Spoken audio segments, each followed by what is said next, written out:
جو مسجد نبوی کے اندر پرورش پا کے جوان ہوتا ہے اور مدینے کی گلیوں میں کھیلتا رہا، اس حسین ابن علی کے لیے مدینہ چھوڑنا، اور پھر وہ اس بات کا علم اور شعور رکھتے تھے کہ یہ آخری بار حضور کے در پہ حاضری ہے، دوبارہ اس شہر نور میں نہیں آ سکوں گا، تو کیا قیامت ہوگی اور کیا منظر ہوگا۔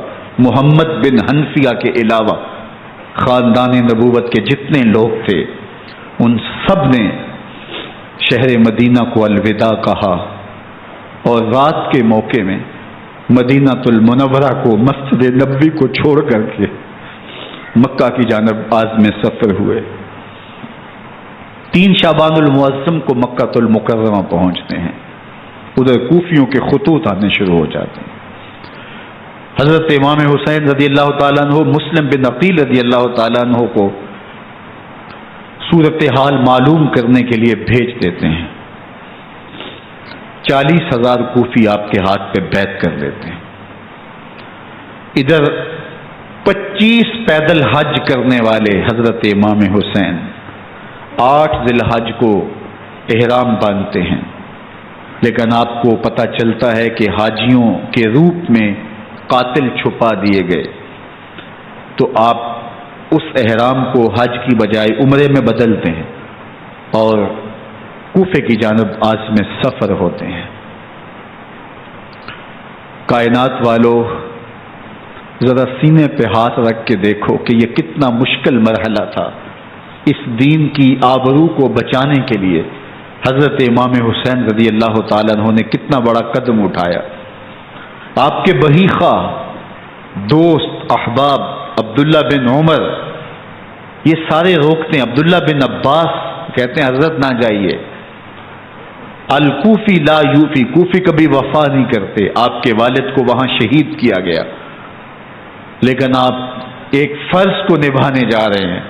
میرے غم گسارو، میرے مہربانوں، نہ روکو مجھ کو جانے دو، مجھے نانے کے دی کی ڈوبتی کشتی بچانے دو، میں جاتا ہوں کہ دنیا پر وفا کا نام رہ جائے، میں رہوں نہ رہوں پر عظمت اسلام رہ جائے۔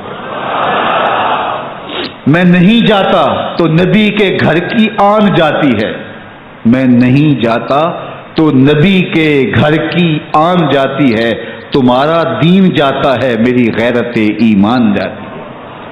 حضرت امام حسین یہاں سے چلتے ہیں، ابھی راستے میں ہی پہنچتے ہیں کہ یہ خبر آتی ہے کہ کوفے والوں نے بے وفائی کر دی، حضرت مسلم بن عقیل رضی اللہ تعالیٰ عنہ کو شہید کر دیا گیا، نعمان بن بشیر معزول کر دیے گئے، ابن مرجانہ ابن زیاد وہاں متعین کر دیا گیا جو سخت گیر شخص تھا، اور اس نے لوگوں کو ڈرایا دھمکایا اور کوفے کے لوگوں کے دل بدل گئے اور وہ بیتیں توڑنے لگے۔ وہ منظر مسجد کوفہ کا کتنا دلگداز تھا، جب امام نماز کے لیے کھڑے ہوئے تو 40,000 لوگ آپ کے پیچھے تھا، جب سلام پھیرا اور امام نے دیکھا کہ پیچھے لوگ نہیں ہیں، پھر لوگوں نے اپنے دروازے بھی بند کر لیے۔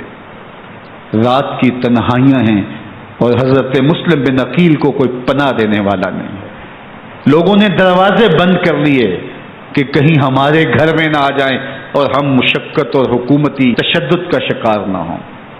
کتنا دردناک لمحہ ہے حضرت مسلم بن عقیل رضی اللہ تعالیٰ عنہ پہ، اور پھر حضرت مسلم بن عقیل بے دردی سے شہید کر دیے جاتے ہیں۔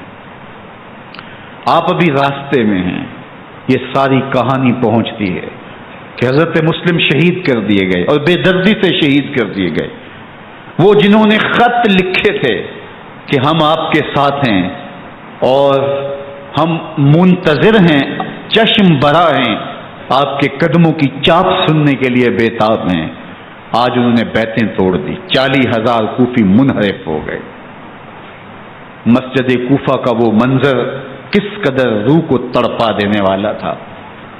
ہم پچھلے سال عصر اور مغرب کے درمیان جب کوفہ پہنچے تو سورج ڈوبنے کے قریب تھا۔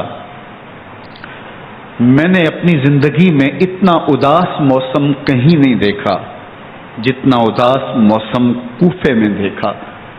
ایسے لگتا تھا جس طرح کوفے کی آب و ہوا آج بھی شرمندہ ہے، جو مسلم بن عقیل اور خاندان نبوت کے ساتھ اہل کوفہ نے کیا.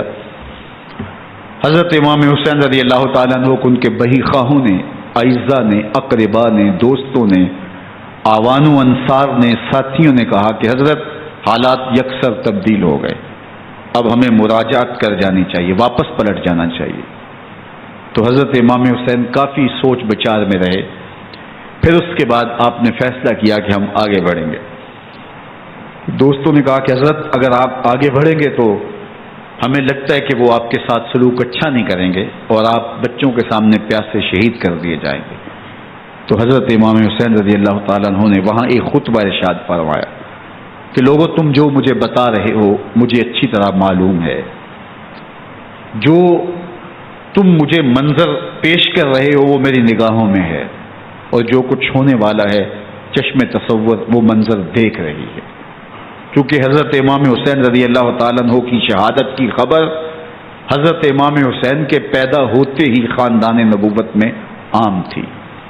حضور علیہ الصلوۃ والسلام کو یہ بات جبریل امین نے آ کے بتائی تھی جب حسین ابن علی کے ساتھ حضور محبت کا اظہار کر رہے تھے. تو یہ جبریل امین نے آ کے کہا تھا حضور آپ کا یہ بیٹا ارض طف میں شہید کر دیا جائے گا، اور کربلا کی مٹی لا کے حضور کو دی اور ام سلمہ کو حضور نے عطا کر دی. حضرت ام سلمہ کہتی ہیں کہ ایک دن میں سوئی تو خواب دیکھا کہ حضور کے مبارک بال بکھرے ہوئے ہیں اور سخت پریشان ہیں. تو میں نے کہا کہ حضور آپ کی یہ کیا حالت ہے؟ وَبِيَدِهِ قَارُورَةٌ، اور حضور کے ہاتھ میں ایک شیشی ہے، فیہا دمن، جس کے اندر خون ہے. تو میں نے کہا حضور یہ کیا؟ فرمایا میں قتل گاہ حسین سے آ رہا ہوں، اور یہ حسین